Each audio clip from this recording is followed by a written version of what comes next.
Hello and welcome to episode 6 of the Arrow Knits Podcast. My name is Katie. I'm from Long Island, New York, where I live with my husband, our dog Lola, our crested gecko Scully, and our betta fish Crowley. This is a podcast about knitting and general yarny goodness with some other crafts sprinkled in from time to time as they come up in my life. I want to say a big thank you to all of my returning viewers and subscribers, and I'd also like to really welcome anybody new that's checking out the podcast for the first time.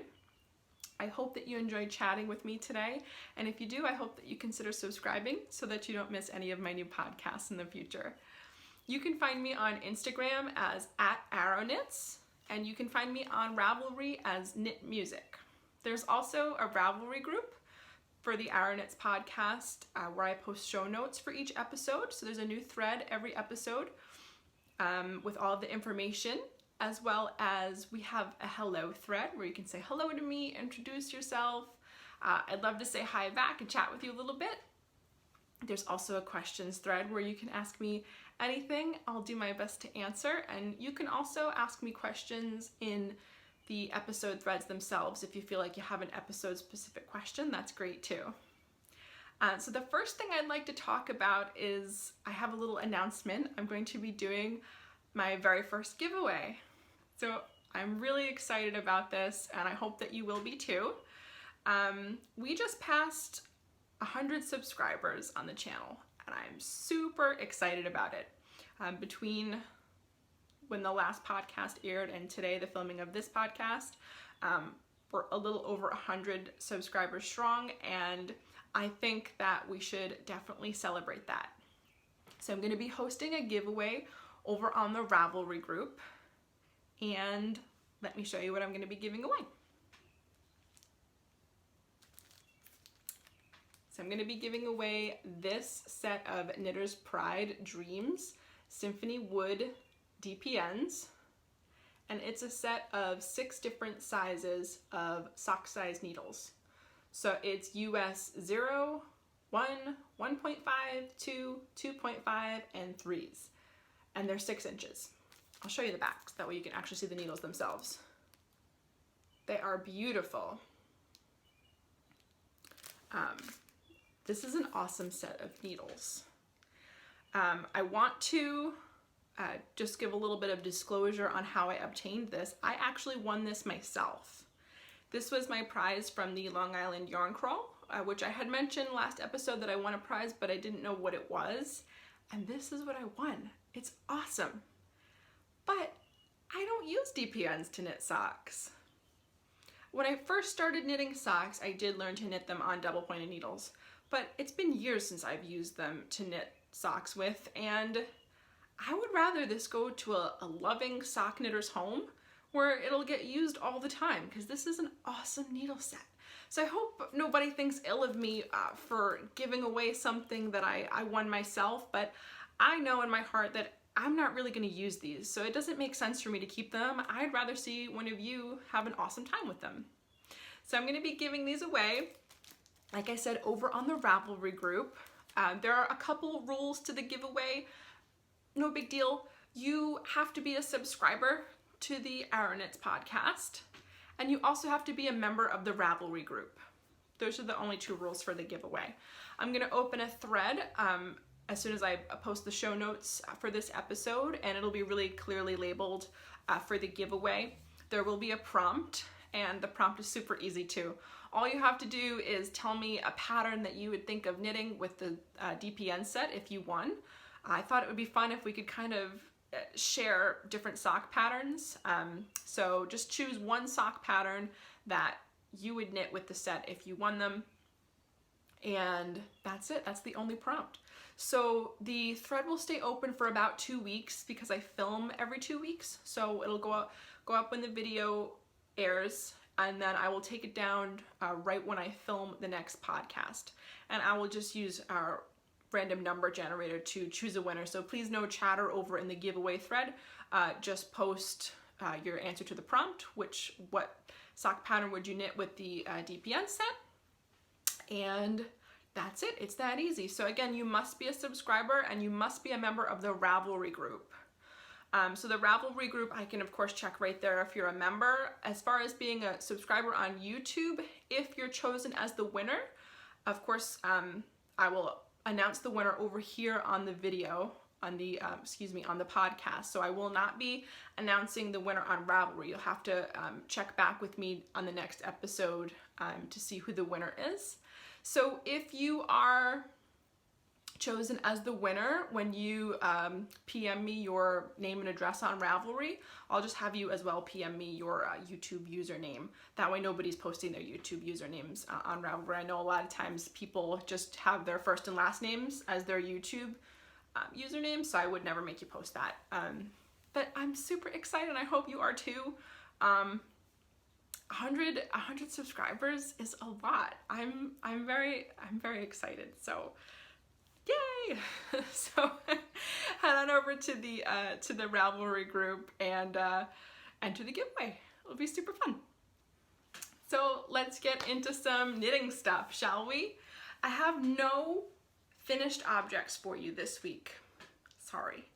I do have some works in progress to show you. I was hoping to have a half object. I don't. I have two almost half objects. That's good, right?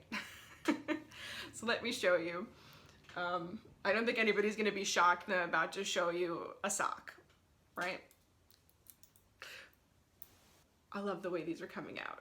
So I showed these last time. These are my V socks. This is a pattern by Brandy Felton. Let me show you closer. Oh, that stitch pattern kills me in a good way. The V socks, V-E-E, by Brandy Felton Designs.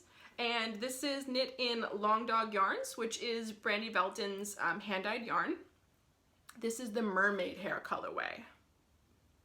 I love this so much. This is a sock set, so it came with a little contrasting mini for heels, toes, and cuffs. I would like to mention, well, first of all, I'm knitting these on US 1.5 needles, 2.5 millimeter. I'm using Magic Loop method. I would like to mention that this is not the heel suggested in the pattern. I knit an afterthought heel. Brandy's pattern calls for a German short row heel, which I did. I knit the German short row heel. I did the whole thing, and then I ripped it out, which I knew I was gonna do. I don't know why I knit it anyway. I have this thing, I have a strong desire to do things the right way all the time. Sorry about the air quotes. And so even if I feel in my heart that something might not work out in a pattern, I try it anyway. So that's what I did. By the way, it's the most clear instructions for a German short row heel that I've ever seen. She also has a link to a tutorial that's really thorough.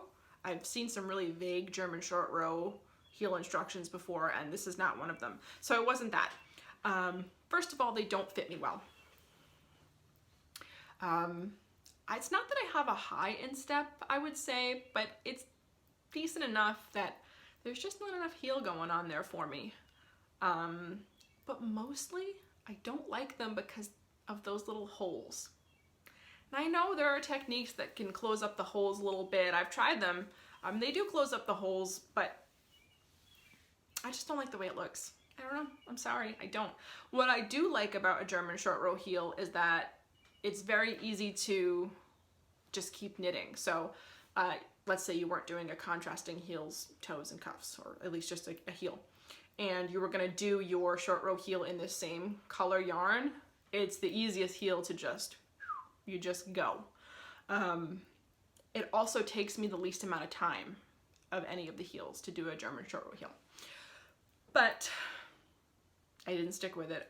I ripped it out, and I put in a little scrap yarn, knit a little bit more of the foot, and then I put in this afterthought heel. This is specifically the heel from the Fangirl socks that I knit by Ren and Ollie. I showed off my finished socks on the last podcast, but this is quite specifically the heel from that pattern because I really liked the way that it fit me. So I'm gonna try to get in a little bit closer. You can see it's got this, here's a little gap I gotta close, but you can see it's got this kind of band on the sides. And I find that that really helps the fit of this heel. That heel is a paid for pattern, so I don't want to give any specifics about it away. But I also think that this is a typical way to do an afterthought heel. I don't have too much experience with them, but I'm sure if you're familiar with them and you look at this, you're probably like, oh yeah, that's how you do an afterthought heel, Katie. But I know there are other ways to do them. I've done another style before that did not fit me as well as this. It was also an afterthought heel. So I really, really like it. Now, obviously this isn't a true afterthought heel because I didn't even finish the sock yet. I'm not brave enough to do the measurements, I guess is what I'm trying to say, so that if I finish the whole sock to the toe, I could then either cut in a heel or even have just put the waist yarn in. It's not the cutting that scares me. I'm not really that afraid to cut the knitting. It's just that I'm afraid I'm just gonna put it in the wrong place and then I'm gonna be stuck with all of this work that I did and not have a sock that fits me. So it's not this cutting of the yarn itself that horrifies me. It's doing all this work and then messing up the heel placement. That's really what it is. So what I do is I knit past the heel, I put in the heel, and then I continue knitting the sock on the first sock. On the second sock, hopefully all has gone well with this whole first sock and it fits me. As long as that's the case, I just stick in the waist yarn and I knit the whole sock right to the toe. So then I have just a completed tube, but I do put the waist yarn in and make sure it's in the same spot. And then I really do the heel afterwards, even though I put waist yarn in. So the second sock usually is a lot speedier for me because I can just zip right through it and then pop the heel in. But I usually do this first just for security. I know. Maybe someday I'll just be brave and measure it out. You know what? I think if I continue to do this style of heel a couple more times and I kind of know how deep it is and I just am able to measure it well, then I will not be so afraid to try it. Maybe. So progress on that. Obviously, we've only got a few days left in April. I am not going to have a completed pair by the end of April. I'm okay with that. It's going a lot faster now that I have the bottom of the foot in stockinette, but there's no way I'm going to get a second sock done. I'm okay with that. So I won't be able to use it for, say, the Grocery Girl Sock Bash Cal, which is a monthly thing, but I believe that Brandy's Cal, over on Brandy Velton's design group and Ravelry, I believe that it runs until May 14th or 15th. So it's possible that I could finish the other sock in 2 weeks. I think that that's attainable for me if I make myself do it. So, yay! The other almost half object that I want to show you is, again, non-surprisingly, another sock.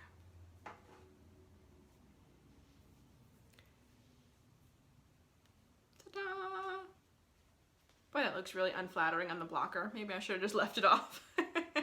So I'm using a 9-inch circular on this, US 1.5. And yeah, ooh, that's just not... That's a little better. So this is a plain vanilla sock that's using self-striping yarn.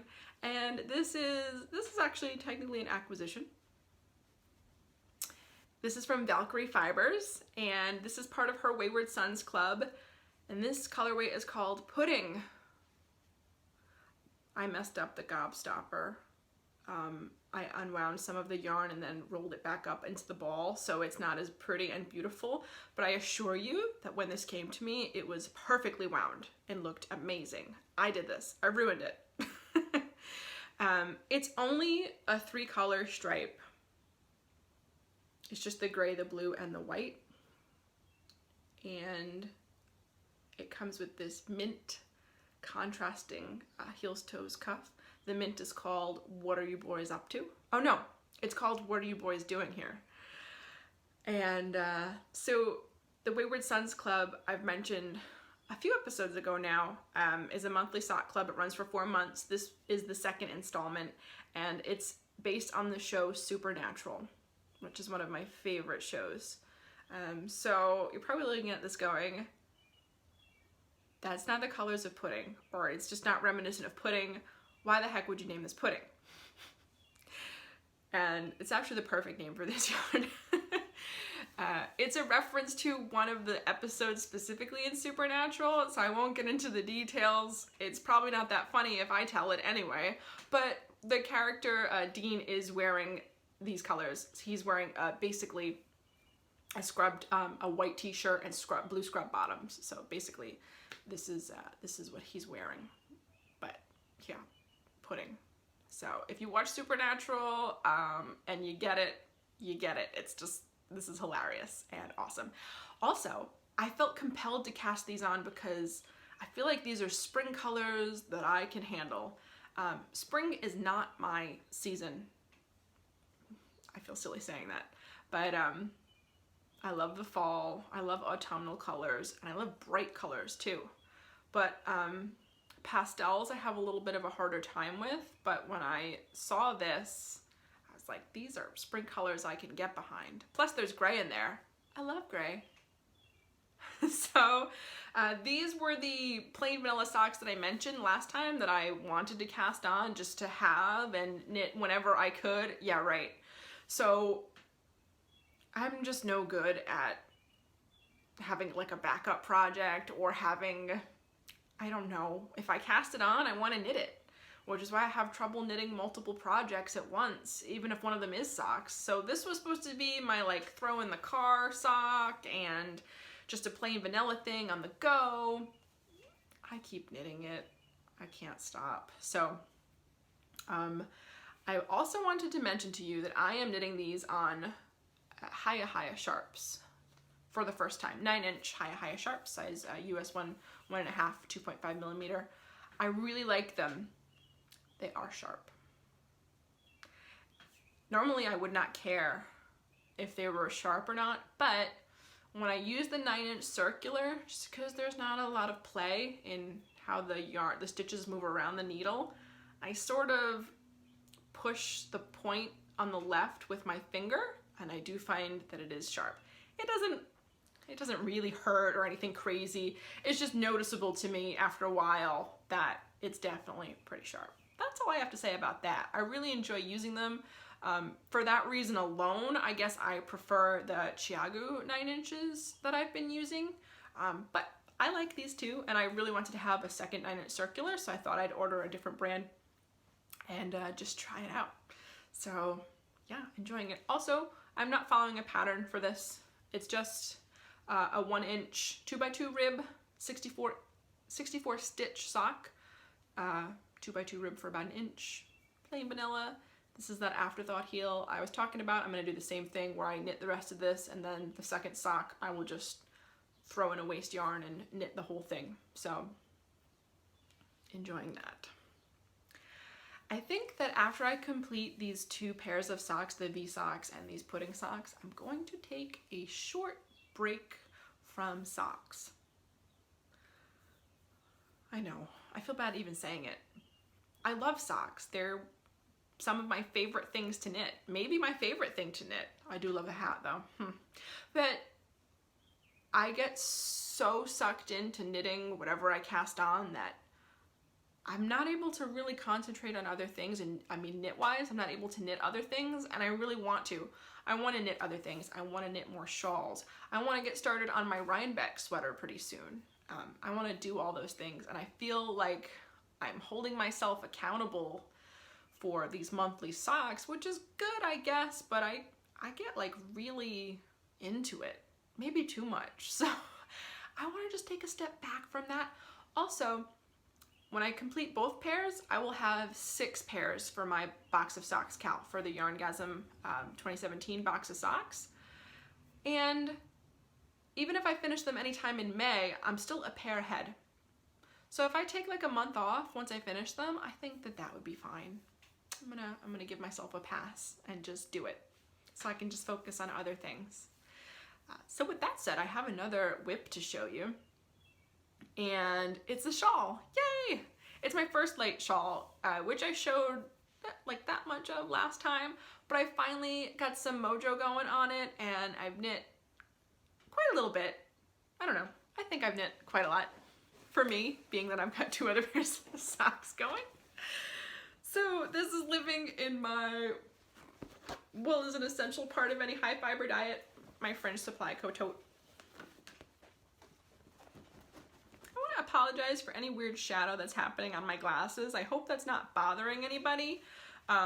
It's been raining and gray here in New York and Long Island for like, I don't know, 5 days. And this is the brightest day we've had, so I had to make sure I podcasted, but I am getting a shadow from my light a little bit on my glasses, so I hope that doesn't bother anybody too much. Because if not, then we'd have a lot less light.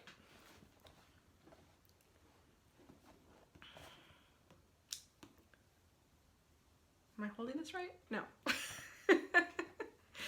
I've never shown a shawl before, so I don't know what I'm doing. There we go, kind of. I'm sorry.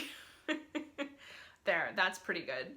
So this is my beginnings of my first light shawl. It's a pattern by Vera Valimaki. It's a 2-color, 1 solid, 1 speckle shawl. It's an asymmetrical crescent-shaped shawl. And I'm making this in Madeline Tosh Merino Light. The white speckled with gray and black is Optic, and the black is Onyx. And now that I'm kind of going on this, I'm really picking up steam with it. The stripes are done in these really cool short rows, which I've done some short rows in the past, but not too much. But I'm finding this really, really easy, so I definitely would recommend it if you've never done short rows before and you've been maybe not scared but apprehensive to try it. I would give this a shot because it's really easy. I have been concerned about my edges. Now, this is the edge, of course, where I switch colors all the time. I actually think that this is pretty decently loose. This side I feel like is tighter. So I'm trying not to be too picky about it. I'm just trying to be as loose as I can. You can see that it does curve. However, it's crescent shaped, so I'm not going to worry about it too much. When I block it out, I'm sure I'll be able to straighten it a bit, but being that it's crescent, I think that it's supposed to be a little bit curved. It's hard to tell from her pattern pictures. There's actually not any great view of the full shawl.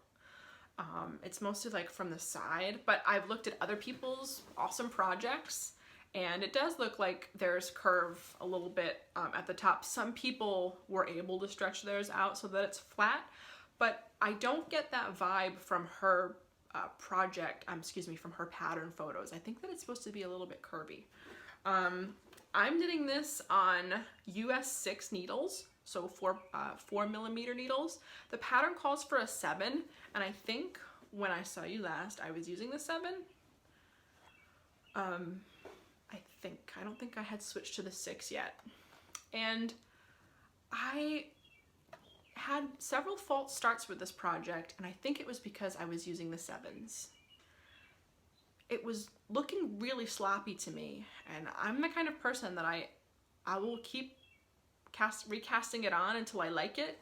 So I kept trying to recast on with the 7s, which I had swatched for. I was back and forth between using the 6 or the 7s. It does call for US 7, and I kept trying to make it work. And even though my stitches looked nice and even, they didn't look sloppy in the center, my edges just looked really funky, just like too funky for me. So I eventually tried it with the US 6, and I like it so much better.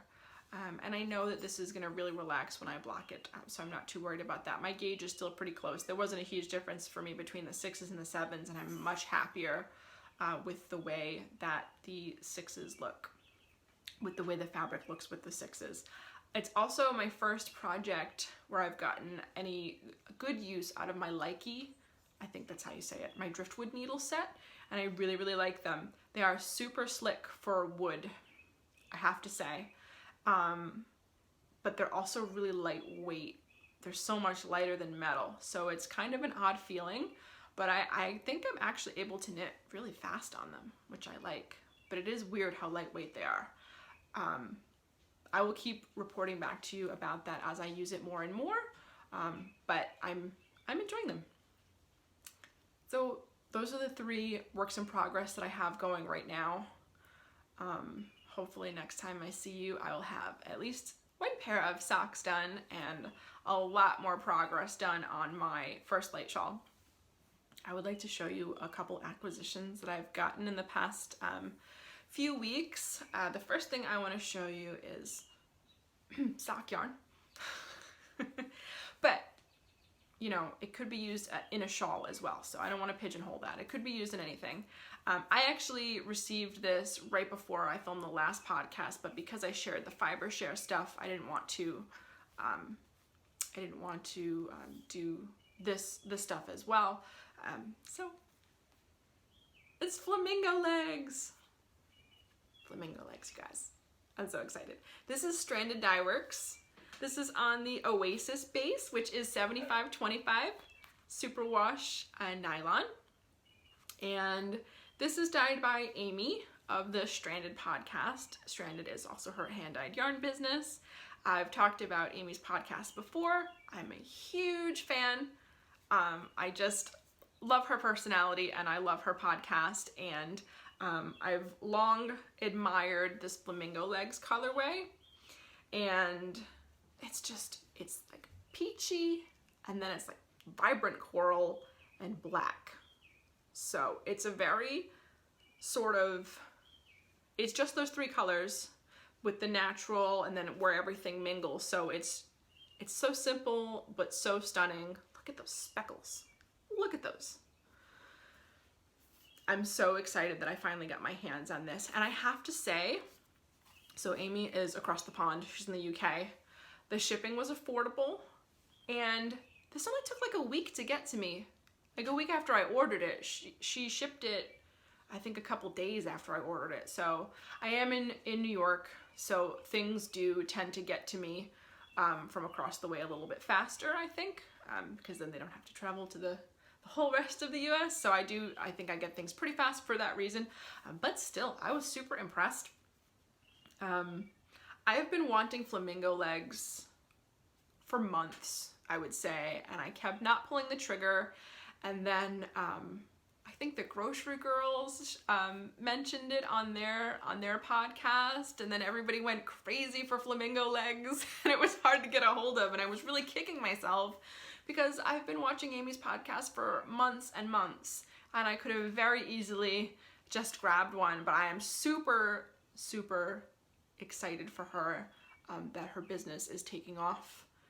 I'm just super, super excited. She has other amazing colorways. She has great, really, really bright colorways, and she does awesome sock blanks. I've never purchased a sock blank before, and I think that if I ever do decide that I want to try one, I would buy one from Amy because they're really beautiful, bright stuff, like super bright for the most part, but very, very pretty. So if you haven't checked out Stranded Dye Works, check that out. I think Amy usually does updates on Fridays, if I'm not mistaken. So check Amy's hand-dyed yarn business out and check out her podcast. She's a lot of fun. And she wears cool lipstick, which is, of course, not the point, but hey, I like a good lipstick. The other acquisition that I have is not yarn, and I don't know what I'm doing, but ta-da! So I got this stuff. I feel really silly. I have the giggles all of a sudden because I have this stuff that I don't know what to do with. Oh God, it smells so good though. Oh, it's sheepy, but not too sheepy, you know? So I got this on Etsy. This is from a shop called The Spinnery. And this is a Louette Octagon drop spindle. It's a top whirl. Just wanted to show you the octagon shape. And this is some gorgeous fiber. And it is, bear with me, 2 ounces of Shetland Morit. So it's lovely. I don't know if you're gonna be able to see, oh yeah, you can, the sort of shading in there. It's not just brown, it's got these lighter tones in there, which are very beautiful. This is really soft. I was surprised that this was any type of Shetland. It's super soft. So my friend Stephanie is going to teach me how to take this and make yarn with it.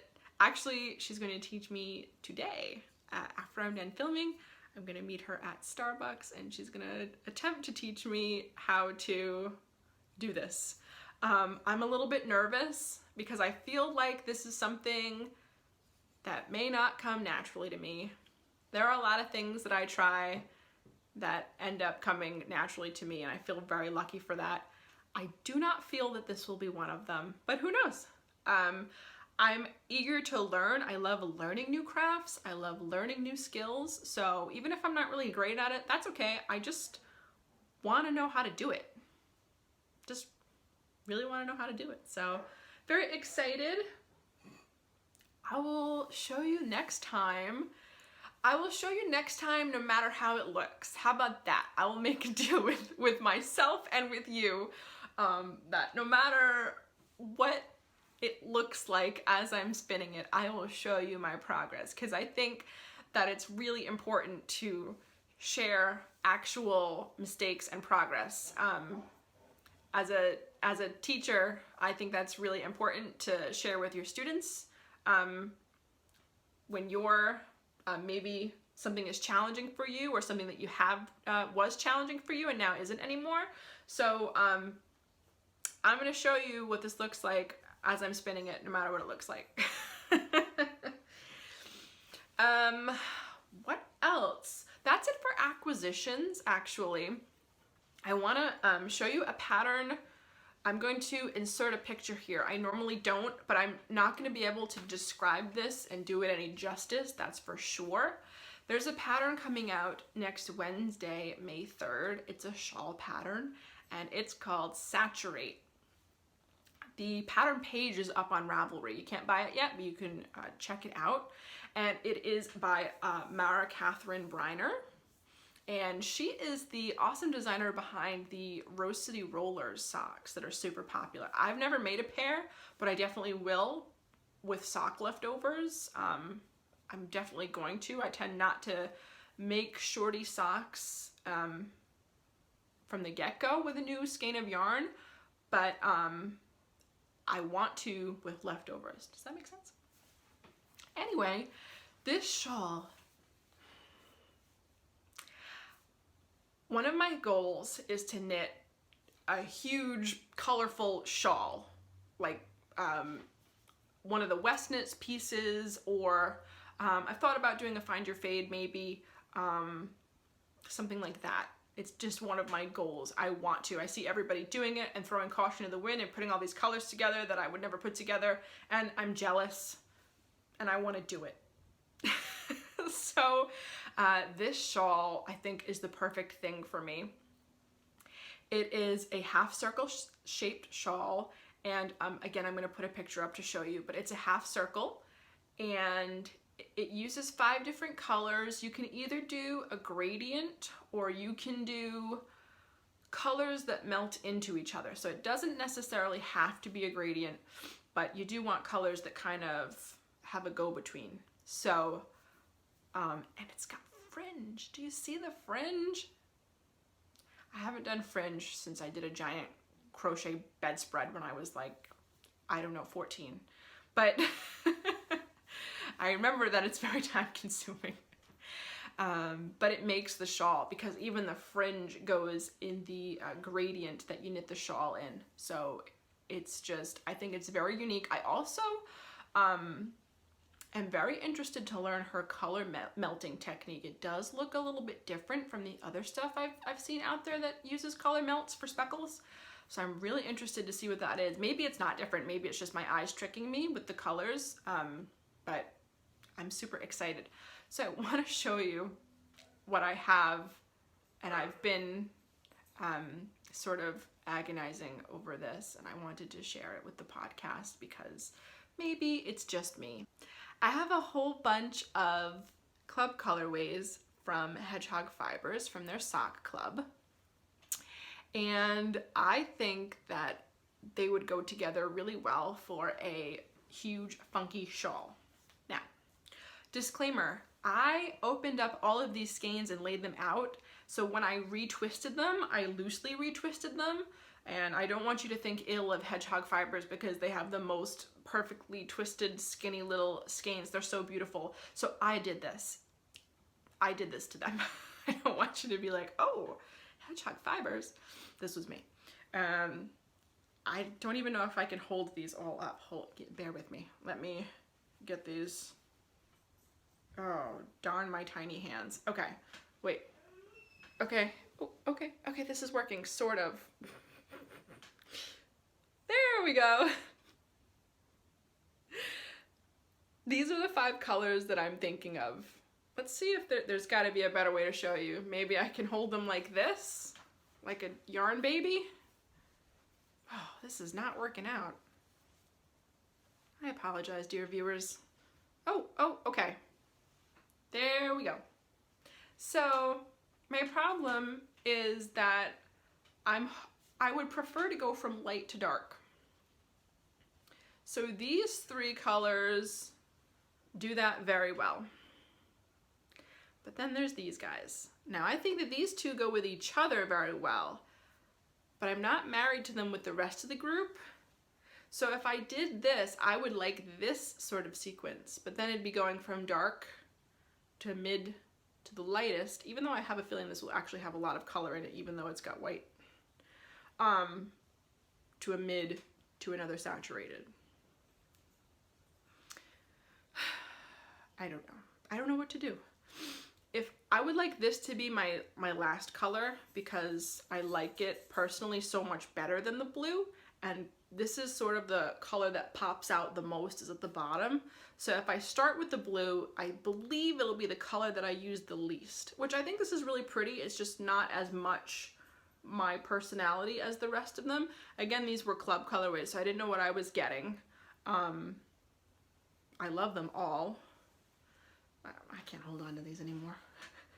So I don't know what to do. I toyed with the idea of possibly just using these 3 and filling in the gaps, but I really wanted to do this from stash, and I have these awesome colors. And I feel like if Stephen West could hear me, he would be like, just knit it. Just knit that. What's wrong with you? Just do it. But alas, I don't have his color sense or personality when it comes to that stuff, and I am like totally overthinking it. So I want to also show you the other color sequence that I was thinking of, which is this. It has the blue on the bottom.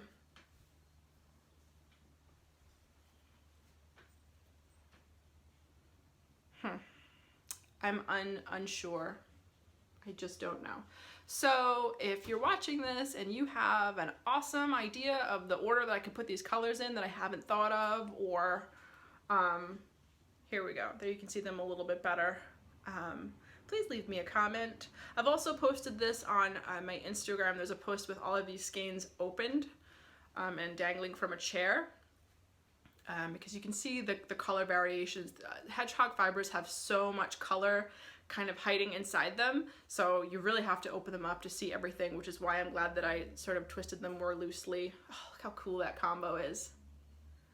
So that's my little inner struggle this episode. The pattern again does not come out until next Wednesday.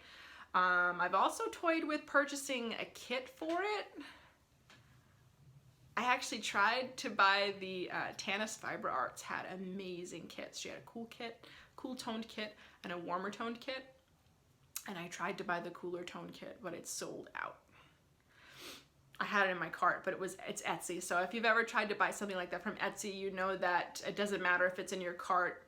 it's who buys it first. So it's not like other websites where if it's in your cart, it's held for like 5 minutes. Etsy doesn't do things that way. So I kind of took that as a sign that maybe I'm supposed to try to use these, and maybe I should just go for it and stop worrying about it and stop wimping out about color. Because if I look at this, look how bright this is. It's not even blowing out, not really, like a tiny bit, but this is how bright this is. It's crazy bright. So I don't know, dear podcast, maybe I'll go for it. Maybe the next time I see you, I will have the beginnings of a crazy colorful shawl and I will be loving it. I hope so. I want to just try it. I want to just throw caution to the wind and just go for it, because I think I just kind of need that in my life right now for my knitting.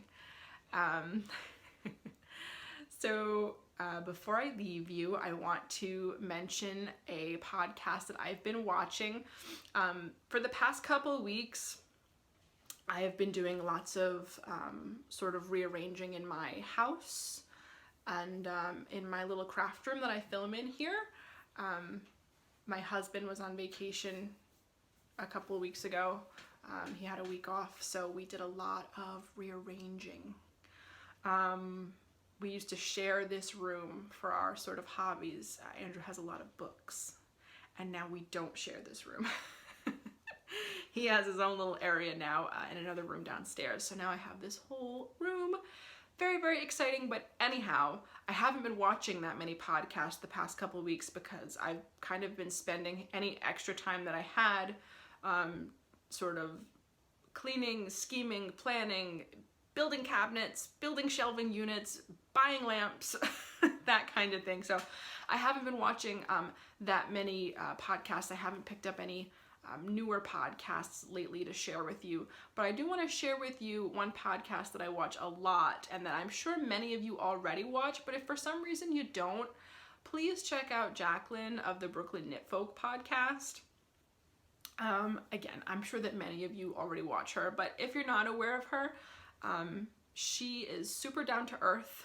She has a very sort of low-key kind of podcast going on, which is mostly what I prefer, and she's just super cool.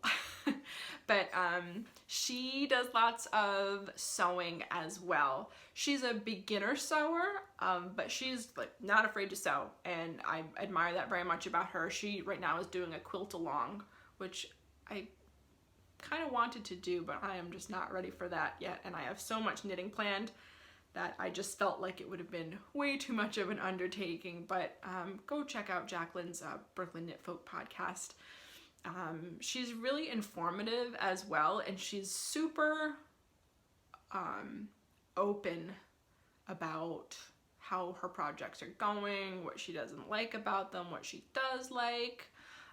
And I just, I really enjoy watching her podcast. Again, she's very down to earth, very easy to watch, if that makes any sense. If that's a thing, is easy to watch a thing? I think so. So check out Jacqueline. That's all I have for you this week. Make sure to head over to the Ravelry group and join me over there and enter in our giveaway for the sock set, the DPNs. And if you're a new viewer and you enjoyed chatting with me today, I hope you'll consider subscribing. And I just want to thank again anybody who's returning to me, has been a subscriber. Thank you so much. It means a lot to me. So until next time, happy knitting.